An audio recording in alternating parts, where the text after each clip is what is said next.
I went to college a few hours away from where I grew up, so I drive back to visit my parents and younger sister for the holidays. Most of the trip was on the highway with little to no traffic, and as I live in a place where it rarely snows, the drive is usually pleasant. However, there was one trip and one experience that was downright terrifying. It happened when I drove in for winter break my freshman year. I had been planning to leave the day after my last final, but my sister and some of my friends made plans to go to this event in town, so I decided to drive back immediately after the final. It was intro to psych, and I wasn't too worried about it, and I'd slept decently the night before. It was scheduled to last from 3:30 to 5 p.m., meaning I'd have to drive several hours in the dark, but it was fine. Or at least, I thought it was fine. I ended up finishing around 4:30 and started driving soon after that. The first 2 hours or so went okay, but after the sun went down I started feeling really drowsy for some reason.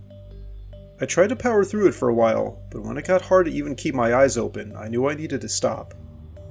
I began looking for a place to get coffee, but luckily there was an exit with a shopping center.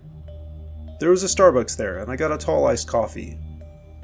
I was planning to nurse it for a while, as I didn't want to have trouble falling asleep later. I also take medication for migraines, and coffee can make them worse. Before getting back into my car, I decided to walk around the shopping center in the cool night air for a few minutes to help wake myself back up. Randomly, as I passed by the Kohl's, I realized that I'd forgotten to pack my bras. I figured I might as well get a few while I was here and walked inside. However, once I did so, I started to feel off. It was kind of similar to the onset of my migraines, but a little different. I attributed it to the mix of being drowsy and drinking coffee, as well as the fact that I just completed my finals. As I walked through the store to the women's section, the lights seemed to cycle between being bright and dim. Not like a fluorescent light flickering, just getting brighter for a few seconds and then dimmer. There was also this weird almond smell, which I assumed was some kind of cleaner. I walked around the stands and aisles, but strangely there didn't seem to be any bras. I kept thinking I was missing them, but after a minute or two I decided to give up and walk back to the front and ask the cashier. The lights and smell didn't seem to be helping my current state, and I wanted to leave the store. The cashier noticed me approaching and looked up, and I was immediately taken aback by her face. Not like she was ugly or beautiful, but just that her features were odd. Maybe it had more to do with my state of mind, but her eyes seemed to be very close and high up, almost like they were in her forehead. She also had this strange smile, not necessarily menacing, just strange. I apologized and asked her where the bras were, and in a soft voice, she pointed behind me and said, "Downstairs." I turned to see two escalators in roughly the middle of the store. I had noticed them before, and it surprised me that this Kohl's in a shopping center would have multiple levels, but I told her thanks and walked away. The moment I stepped on the escalator, I felt very disoriented. Here is also where I started to get afraid that I wasn't alright to drive and that I need to find a hotel room nearby or call my family for help. After reaching the bottom, I steadied myself for a few seconds and felt marginally better. But then I looked around and realized this entire floor was just bras. I did a 360, and as far as I could see, there were just racks and shelves full of bras. This wasn't like some small basement room either, it was the same size as the first floor. As I only needed a few bras to get by during the trip, I tried to find a pack of generic ones. However, no matter where I walked, it seemed like there were only designer bras. I also discovered that trying to read text hurt my eyes, and the lights on this level were starting to seem uncomfortably bright. At this point I really wanted to just leave the store, so I grabbed 2 or 3 bras that looked like they'd fit and started heading back to the escalator. Then all of a sudden, the lights went out. The next thing I remember was waking up on the couch in the living room of my parents' house. After a few seconds of disorientation, I checked my phone to see it was only 9 p.m. That meant I must have gotten back on the road and driven all the way here, since there wasn't enough time for someone to drive over and get me at the shopping center. I fully expected to regain these memories as I continued to wake up, but they didn't come back. A moment later, I noticed my parents and sisters sitting at the kitchen table. My dad saw I was awake and loudly welcomed me home. I smiled, but I was still feeling really off. My mom asked me if I was tired from my finals, and I told her I guess so. She said I could go lay down in my old room upstairs, so that's exactly what I did. I noticed my suitcase next to me, so I assumed I had brought that in myself. I still didn't remember coming home though. Lugging it upstairs, I threw it down on my bed and made a rather bizarre discovery. There were my bras. Now that I saw them, I distinctly remembered packing them earlier. Why then did I think I hadn't packed them? Noticeably absent were the bras I'd grabbed at the store, but maybe I just hadn't put them in my suitcase? I went back downstairs to my car, but they weren't there either. And neither was the coffee cup. That was strange too, since as I mentioned earlier, I was very careful with caffeine and I doubted I'd have drunk the entire thing. And if I hadn't, then I would have saved it for the next day, but it wasn't in my car, nor in the fridge or anywhere else in the house. It slowly dawned on me that maybe the entire encounter was a dream, including getting the coffee and bras and even pulling off the highway. But if so, it was the most realistic dream I've ever had in my life, and I still couldn't remember the actual trip home. I tried to replay the afternoon and evening's events again and again, starting from the end of my final, but no matter how many times I retraced my steps, I couldn't remember anything other than what was apparently an extremely detailed dream. Then it occurred to me to check my credit card activity. There wasn't anything from Starbucks or Kohl's when I checked that evening, and even when I checked again several days later, still nothing. Ultimately, I didn't have a good explanation, but as I felt fine after waking up and didn't want to worry my parents, I just kept it to myself. After doing some research, I consider the most plausible explanation to be a change in my migraine medication. Apparently, the strength of generic versions of medications can vary quite a bit, and after checking the bottles, I saw they were made by 2 different companies. I finished the previous bottle just 2 days ago, so maybe the tablets in the current bottle were a lot stronger or weaker. I thought about sending my doctor a message, but with my shitty insurance, I didn't want to get stuck coming in for a visit or getting tests done and having to pay hundreds or thousands of dollars.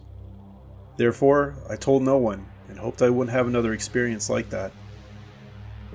This all happened 3 years ago now, and I've had many life changes, including graduating, getting a full-time job, and getting married.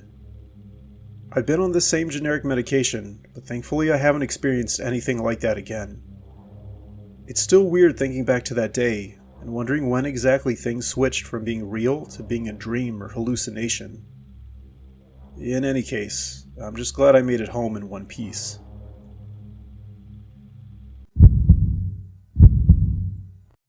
For the past 10 years, I've worked for a small engineering company, and I generally really like what I do. One of the big bonuses of our building's location is that there are some beautiful parks with hiking trails nearby. Sometimes I walk around outside to clear my head during my lunch break, but more often I go after work. I met my wife Lauren 5 years ago, so I don't have as much free time now, but before I met her, I'd stop by one of the parks most days after work to get some exercise. This happened around 7 years ago now, and to this day, it's still the most terrifying experience of my life. I'd eaten at a local fast food place and arrived at the park a little after 6 p.m., meaning I had about 2 hours worth of daylight left. I didn't have anything else planned for the rest of the day and intended to hike for most of that time. This particular park was massive and had miles of hiking trails. There was one big loop that was like 5 miles and ran around the edges of the park, and a smaller loop that ran closer around the playground and parking lot. On weekday evenings, the place was pretty deserted, which I appreciated since I liked just wandering around, taking in nature with minimal distractions. Cut forward about 40 minutes. I'd walked almost half of the outer loop trail and was planning to sit for a few minutes on the bench I knew would be coming up soon. Eventually it came into view, but directly in front of the bench I saw this tan object. As I got closer, I realized it was a bra. It immediately struck me as odd for several reasons.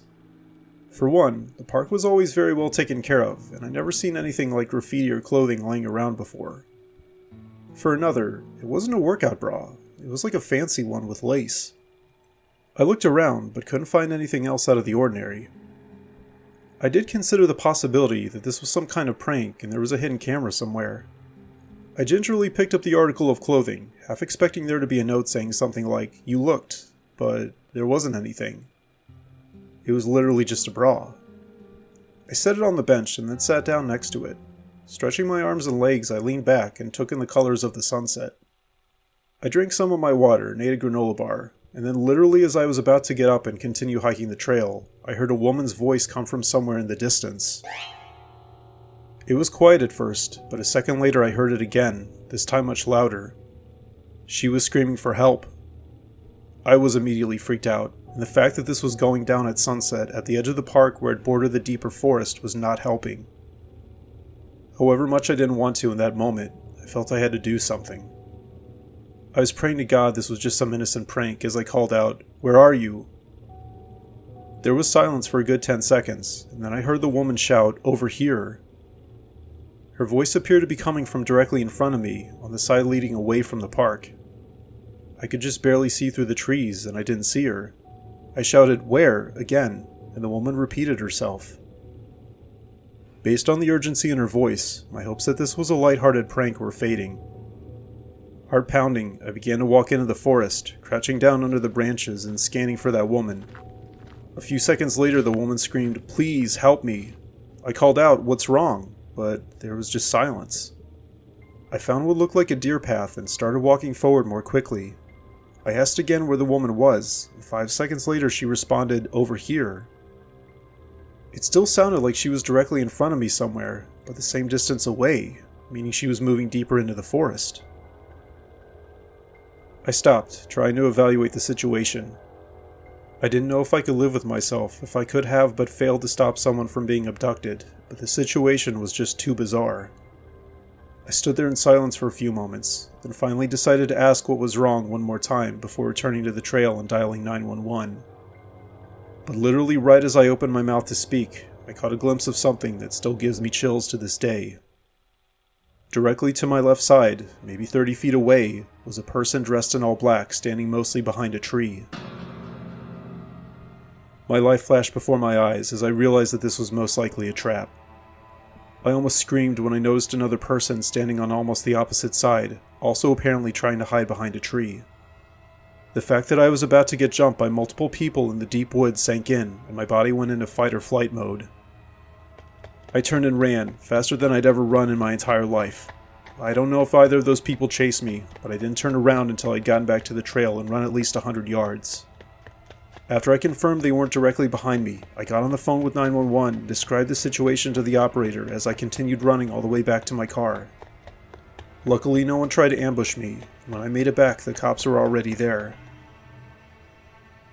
After giving a statement and describing the location where this happened, there wasn't anything else to do except get in my car and drive back home.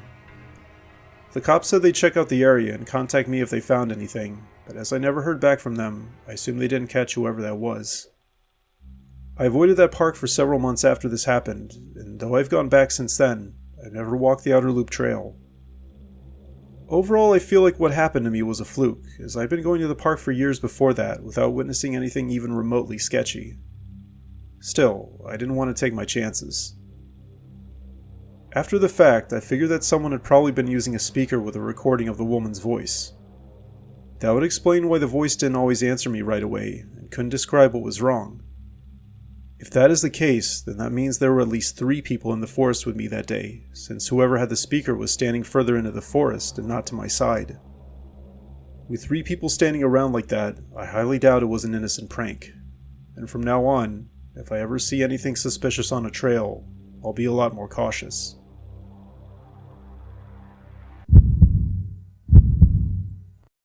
Back in college, I used to work part-time at this venue that hosted a lot of bachelorette parties. It was a pretty shitty job, and I only did it to bring in an extra bit of money to offset my living expenses. Incidentally, I quit after only a few months, and you're about to hear why. I worked there mostly on Friday and Saturday nights, and did things like setting up the food and decorations in the party rooms and helping guests with any requests. There were various clubs, restaurants, and other forms of entertainment nearby, so a lot of times the parties would leave and come back several times. As each night wore on, there was a tendency for some of the guests to become more intoxicated and, how should I say this, demanding. The most common request was for food or liquor. Guests were allowed to have food and drinks delivered from restaurants or bring them back, but our venue only directly provided snacks and soft drinks and no alcohol. However, the absolute worst was closing time. Our place closed at 3 a.m. and didn't offer any kind of lodging. There were several hotels within walking distance. On any given night, there was like a 1/3 chance that we'd have to verbally confront members from a party to get them to leave. If they were either too drunk to reason with or already passed out, we tried to force someone else from their party to walk them back or call them an Uber. Occasionally, we would have to call the cops. This particular story takes place on a Friday night. I arrived around 5 to help set up some of the rooms, and the first party was scheduled to start at 6. My manager that evening was Ben, which was already a bad sign. Ben was very soft-spoken and non-confrontational, which might seem like a good thing, until you realize that a lot of our guests become belligerent, and you need someone to back you up and be assertive. There were a few other staff members there, including another girl named Tanya and a guy named Jeff. We were all more or less fed up with this crummy job, and just wanted to get each shift over with. I was the party coordinator for the group arriving at 6 p.m., meaning I'd be their main point of contact and handle their requests. The first several members of the party showed up a few minutes early, and right from the get-go I knew dealing with them wasn't likely to be pleasant. For starters, 2 of them seemed to be decently drunk already, and they were being loud and obnoxious. One of them shoved the gift bag into my hands and ordered me to take it to their room. I tried my absolute hardest to be polite and accommodating, but on the inside I was dying. Over the next half hour, the rest of the guests showed up, and I continued to greet them and direct them to the room. Not even 10 minutes after that, the lady, who I think was the maid of honor, didn't ask, but rather demanded I bring more snacks and soft drinks.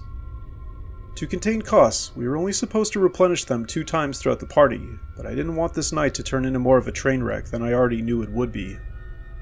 I went to the stockroom and grabbed another set of sodas from the fridge and another crate of snacks. Before I even set them down in the room, the guests started literally grabbing them out of my hands. One of the guests bumped into me, almost causing me to lose my balance and drop everything. It was all I could do to control my rising anger. Thankfully, the party decided to go to a restaurant soon after that, and I'd have some time to clean and also hear myself think. They'd been there less than an hour, but there were wrappers and cans everywhere. I had another party arriving at 7, and there were a few other things I had to take care of, so I had to work quickly. Thank God the people at the other party were nice, or at least, nicer. I'll skip forward to around 11 p.m. when guests from the first party started to come back. I had just finished helping Jeff and Tanya with something, and now needed to escort the noticeably drunker partygoers back to their room. I decided to go ahead and hand out the party favors now to get it over with.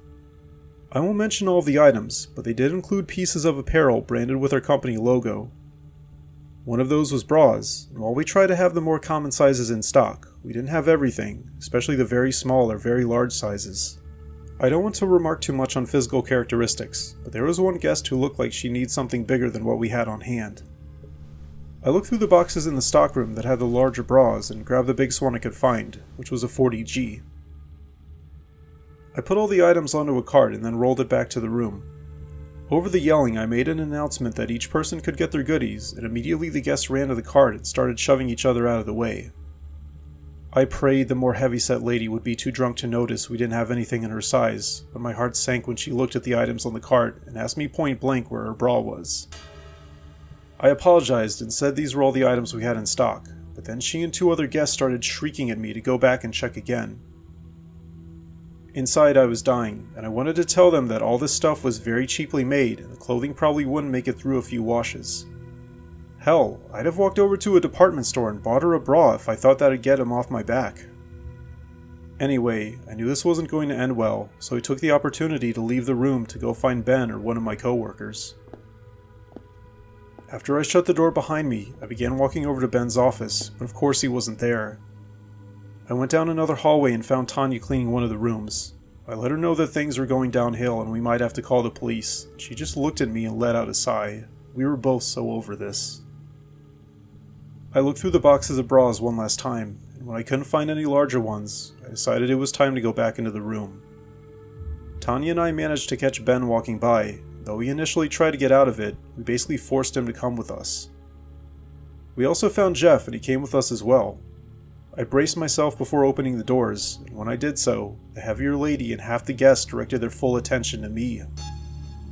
I didn't care at this point. I announced that we didn't have any larger bras available, but if anyone would like, I could take down their name, number, and size, and we'd ship it to them.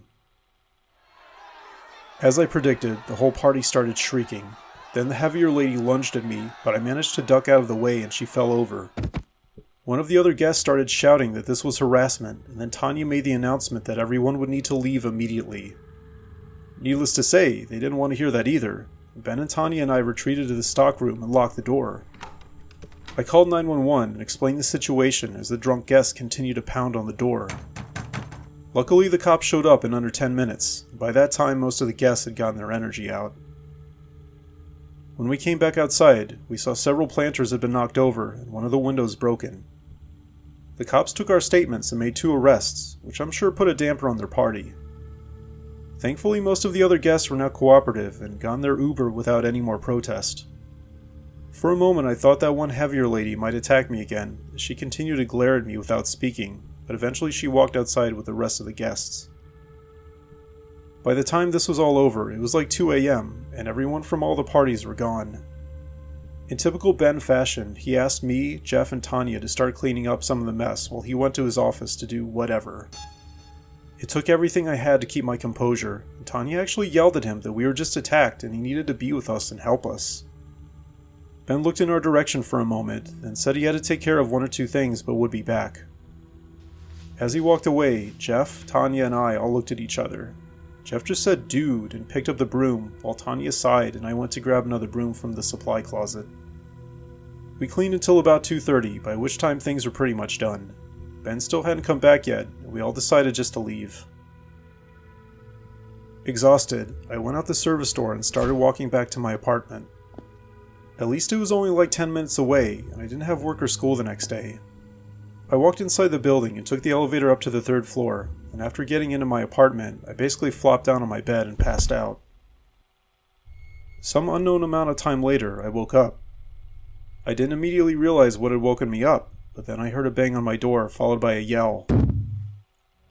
A moment later things clicked and my blood ran cold. There was another bang, loud enough to where I thought the door might give in, and the lady began screaming continuously. This is where my body entered fight or flight mode. Maybe because I was still at my wit's end from last night and that job overall, I chose fight.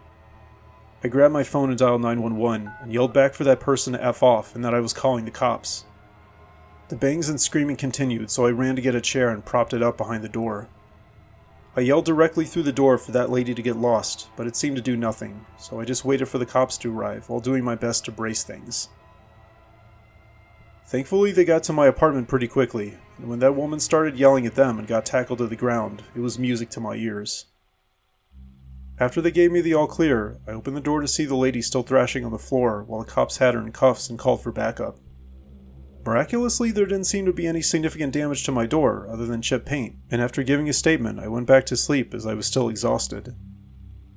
The next day I called and quit the job. At first the manager I spoke to tried to convince me to think it over, but Ben abandoning us and that woman following me home was the final straw. Luckily I got another part-time job a few weeks later, and it was worlds better. What happened that night is now mostly just a distant memory, but I still think about it from time to time. The one thing that still confuses me is how that woman managed to follow me home in her intoxicated state. Maybe she forced the Uber driver to wait and then follow me. I have no idea. Anyway, I'm just glad I don't work there anymore. I don't have to put my safety and well-being on the line, all for a stupid bra.